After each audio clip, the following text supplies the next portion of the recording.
Hey people, I thought while I'm working I'd use this time to record a little video and talk about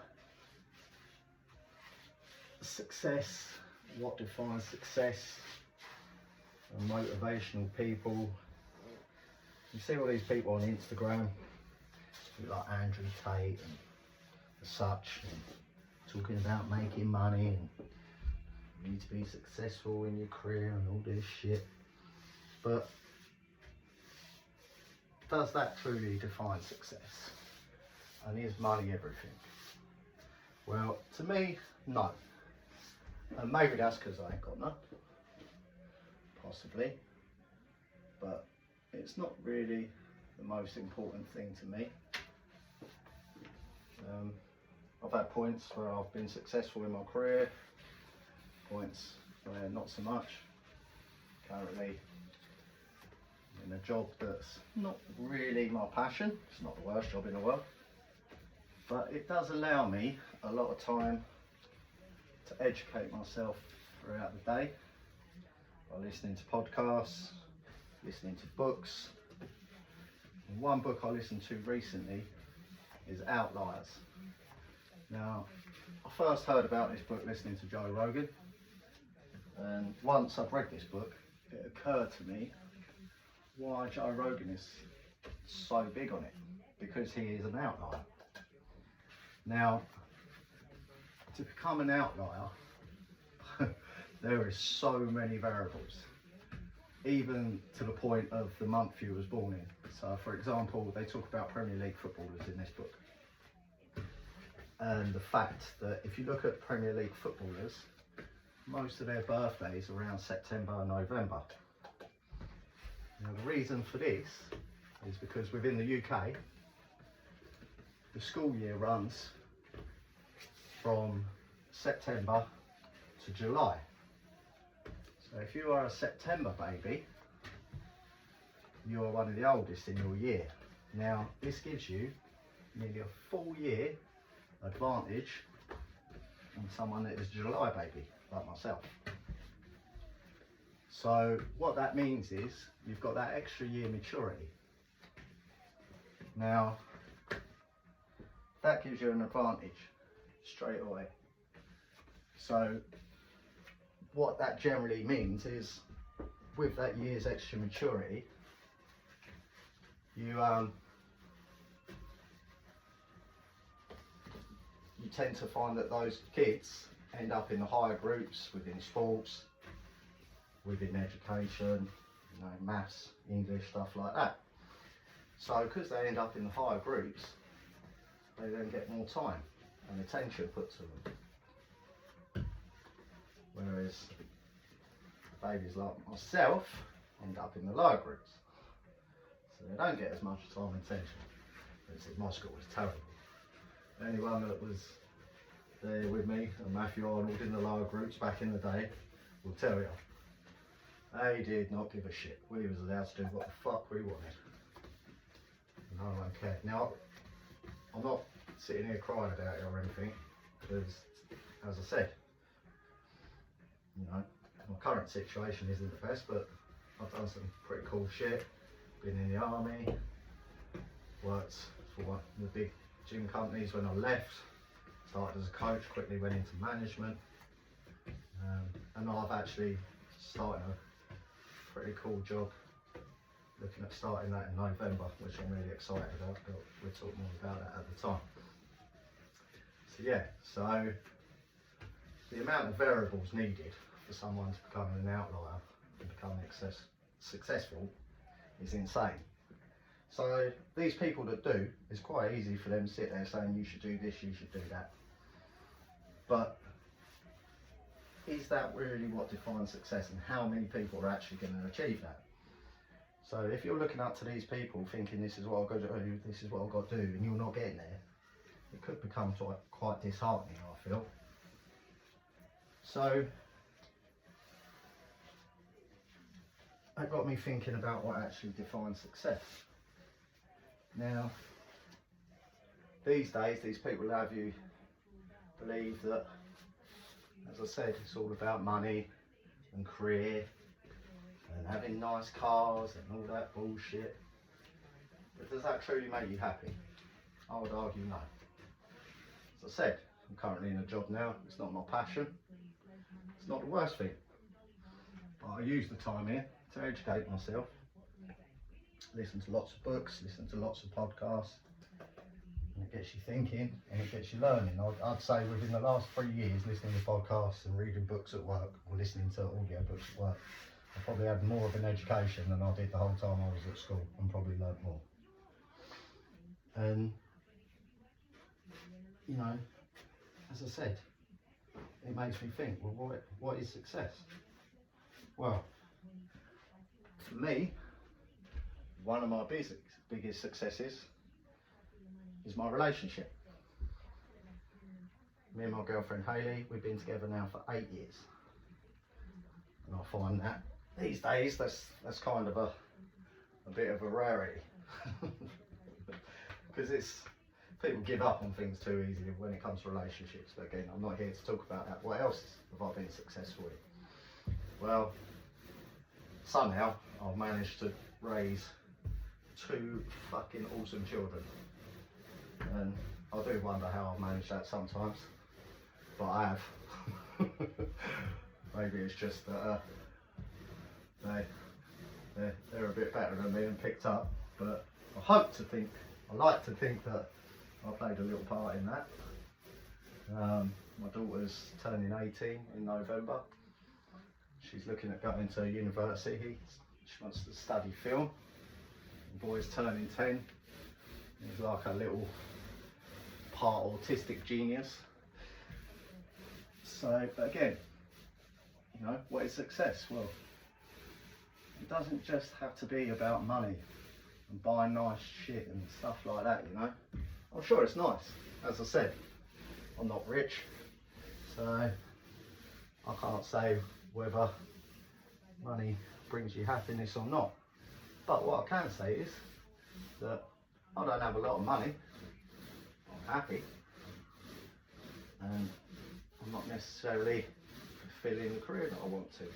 But for me, work's just, it's a small part of my life.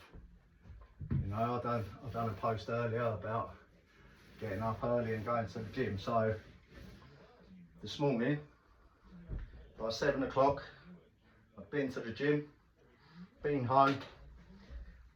I recently bought a couple of ferrets and I took them out for a walk. So before most people had even got up for work, I've already had a good day. I've probably done more than what a lot of people do.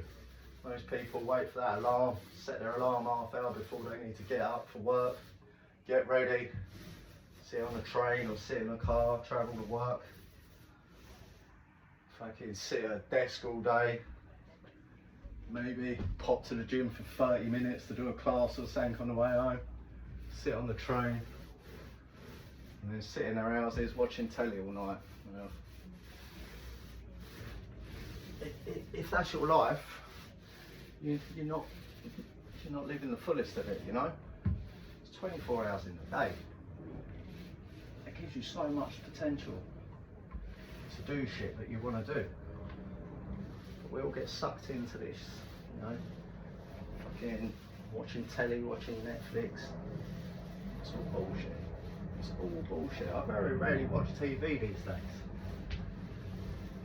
And when I do, it's normally just little short things on YouTube, or as I say, when I'm at work, listening to a podcast. Now I appreciate not everyone can do that when they're at work. I'm quite lucky that I have a pretty mundane job that allows me the time to do that. But yeah, so I think the point I'm trying to make is that it's very easy for these successful people that have money to tell everyone this is what you need to do, that's not what, this is what you need to do. And a lot of people fall for that bullshit, but at the end of the day, what does money buy you? Shit. Eh? Look, I'm a bit older now, and don't get me wrong, when I was younger I used to love like everything had to be designer and labels. as you get older, you realise that stuff really don't fucking matter. I mean, much to my girlfriend's dismay, I wear a pair of Skechers these days. You know why? Because they was cheap and they was fucking comfortable. And I don't really give a fuck what people think anymore. And I think people need to stop giving a fuck what people think. Yeah? As long as you're happy, that's all that matters. So, who gives a fuck what car you drive? Who gives a fuck what job you do? Like I say, the job doesn't define you. Yeah? We do jobs because we have to. But then, you know, that's it. You know, what makes you happy? Now, I don't need a lot of money to be happy, personally. I love my fishing. I like taking my ferrets out. I like spending time with my children. And yeah, it's nice to have money and buy nice things and go on holiday and shit like that. But it's not the be all and end all. Listen, some of the best holidays we've ever had have cost fuck all. Of being chucking a tent in the back of the car and just fucking off to the middle of nowhere. Hayley, my girlfriend, last week, she was getting pissed off at work. She chucked a fucking tent in the back of the car and she fucked off to the Lake District for 4 days. And she had a great fucking time. It cost her relatively little. So, money and stuff should not define you. Just find what's your joy and what's your passion. And like I say, there's so many things you can do that don't cost a lot of money. Again, fishing. Yeah, I could go and spend fucking hundreds of pounds on flashy fishing rods and shit like that. Is that going to make me catch more fish? Probably not. Most of my rods, I think the most I've spent on a fishing rod is £25. And trust me, if you look through back some of my posts, I've caught some fucking nice fish. So, what I'm trying to say is don't get caught up in the bullshit. Yeah? Because not everyone is going to be successful and not everyone is going to be rich. And you don't have to be happy. As long as you're happy, that's all that fucking matters. And success isn't just defined by that bullshit. Anyway, that's my little rant for 5 minutes while I'm painting these doors and frames. I'm going to get back to my book in a minute. Currently listening to the Bible, read by Johnny Cash, because I tried reading that shit before. And it's hard work reading it. But I fucking love Johnny Cash. And I'll tell you what, if you ever thought about reading the Bible, I highly recommend you get yourself an audio book. Download Johnny Cash reading the Bible. And believe it or not, I'm not a particularly religious person, but there's some good shit in that book. And I feel it's something that could be learned. And as I said, educate yourself. It's very easy these days. There's so much information out there. There's so many podcasts, so many audio books. You know, find happiness in other ways. Don't let all these fucking people, because let's face it, half these people, I mean, you look at all these PTs and that, yeah, and they're fucking online PTs, you know, it's something I was starting to get into lately. And you know, it's something I'm doing. I've got a few clients, but again, when I got into that, you realise so many of these PTs you see, there's a reason why they're all putting the same shit out there, because they're all just signed to these agencies that do everything for us. I got approached by a couple of them, and yeah, it's fucking crazy. Do you know what I mean? It depends what you're in it for. Personally, for me, I like PTing because I like helping people. I don't charge a lot, I don't make a lot of money out of it. It's just something I'm doing in my spare time. But the guys I do work with, I fucking love them guys. And yeah, I just like helping them. I don't charge them a lot. If anything, I'll do loads of shit for free, which I'll get moaned at by Hayley. But as I said, it's a passion. And I think that's where you find true happiness, in following your passions. So, you know, if you are stuck in a bullshit job, don't worry about it. It's a small part of your day. Use the rest of your time to do what you love and find your passion. Anyway, that's my little rant for 5 minutes. I'll be back with another one soon.